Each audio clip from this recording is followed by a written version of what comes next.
Juru bicara kepresidenan Ukraina, Serhiy Nikiforov mengkonfirmasikan kecelakaan iring-iringan kendaraan Presiden Ukraina Volodymyr Zelensky. Mobil Presiden Ukraina Volodymyr Zelensky terlibat dalam kecelakaan lalu lintas di Kyiv, tetapi dia tidak terluka parah, kata Nikiforov dikutip dari Reuters, tanggal 15 September. Namun jubir Zelensky tidak menyebut lokasi persis kecelakaan. Presiden diperiksa oleh dokter, tidak ada luka serius yang ditemukan, tambah Nikiforov. Zelensky tidak dibawa ke rumah sakit setelah insiden ini. Sebelumnya, Zelensky membagikan video sedang berada di Izium, salah satu daerah yang direbut kembali dari Rusia. Zelensky memberi semangat Kepala Staf Angkatan Darat Ukraina Oleksandr Syrskyi dan pasukannya di Izium setelah berhasil mengusir Rusia. Otoritas Kyiv akan menyelidiki penyebab kecelakaan yang melibatkan kendaraan presiden dengan mobil warga sipil.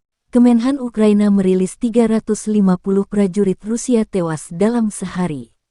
Total 53.650 prajurit Federasi Rusia dan sekutu tewas sejak awal invasi hingga hari 203, tanggal 14 September. Presiden Ukraina Volodymyr Zelensky terus menggalang dukungan Barat dan Amerika untuk mengusir penjajah Rusia. Pekan ini, pertempuran seru diprediksi berlangsung di wilayah Kharkov, Zaporozhye, dan Kherson.